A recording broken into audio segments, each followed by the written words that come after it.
In a home in Manukau, a group of mothers have gathered to put gift bags together. Little teddy bears, a disposable camera, a candle, and a footprint and handprint kit. It's a present for parents-to-be in a situation different from most. These are care bags for moms and dads whose babies have passed away. Everything inside it is for making memories. It is very important to make those memories because at the end of the day, that's all you're going to have of your baby. There's no more time recording your baby's life. It's then or none. I guess the reason we provide those bags, we're hoping that parents have a little regret about not having enough of their baby later down the road. Annie Yi Lee O is the committee head of SANS Manukau, the Pregnancy, Baby and Infant Loss Support Group. Annie says SANS is a great support to bereaved parents like her. I can come to the girls, I can cry, and I know they understand.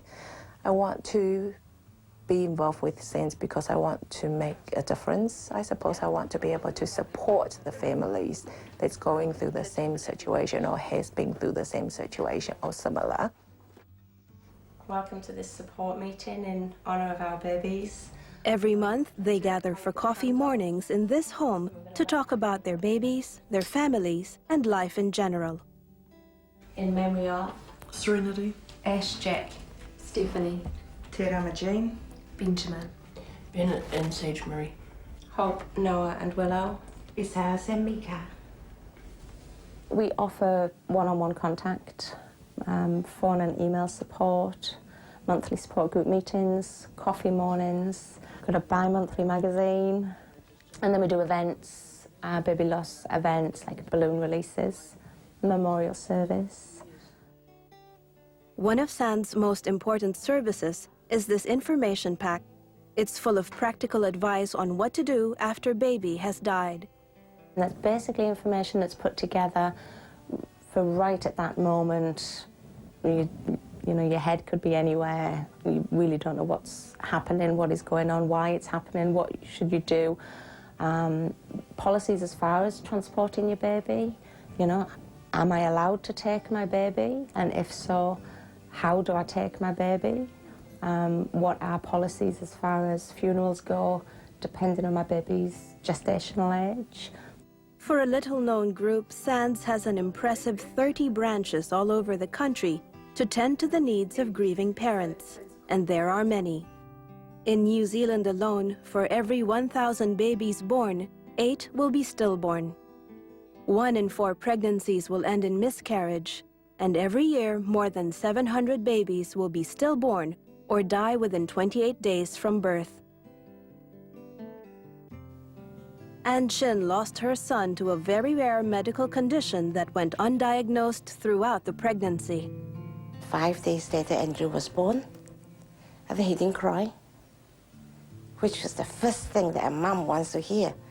Anne was eventually told that Andrew had severe campomelic dysplasia and was so weak he couldn't even swallow.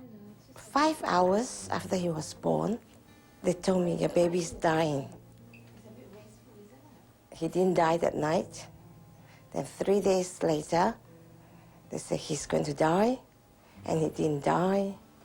And 10 days later, they said that he's dying, but he didn't die.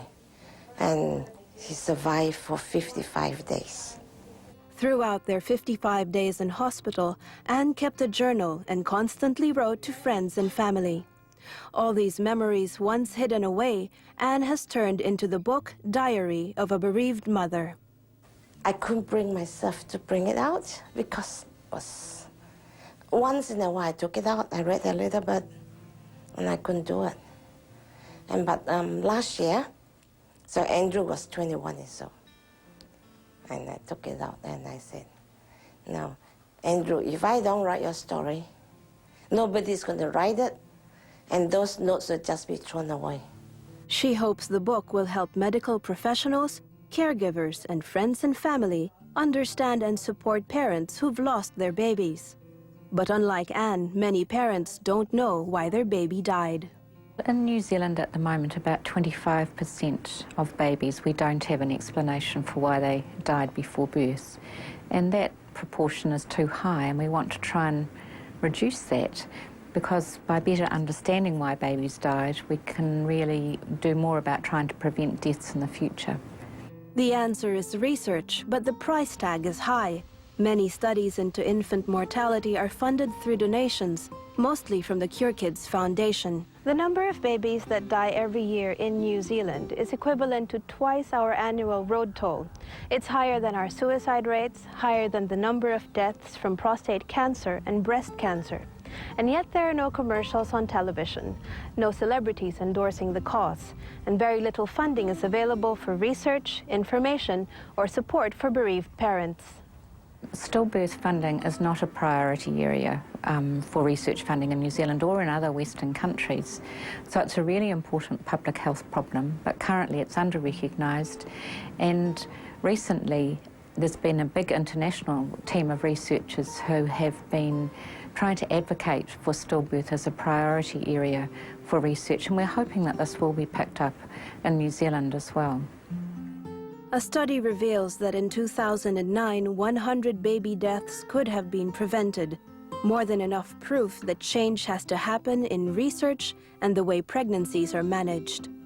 From listening to other parents coming through SANS, there is a lot of mums have a gut instinct something is not right, and they will ring their LMC and say, look, baby's not moving, there's something not quite right, something doesn't feel right. It could be something that baby's in distress. And of course, if that parent had been listened to in the beginning stages with that first gut feeling, baby could potentially have been saved. This week is Baby Loss Awareness Week, a time for parents to honor their children and to speak out. Please do use my baby's name. It won't upset me. In fact, it will upset me if you don't acknowledge him. I've been told you can have another baby. Be grateful for the children you do have, or to get over it. I wanted this baby. I am grateful for the children I have, but it doesn't stop me from loving and missing the baby I lost. Please let me grieve and respect me where I am in my grief. It's okay to cry. It's okay to grieve for your baby. Find people that will allow you to talk about your baby, to acknowledge your baby, cherish your baby's life as if you would for an adult's life. A life is a life, no matter how small.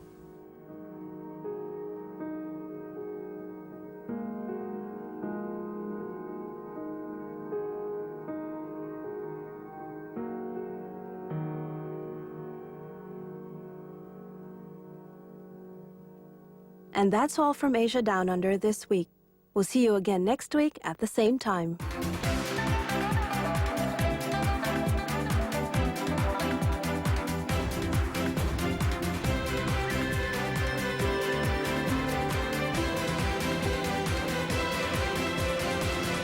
This programme was made with funding from New Zealand On Air.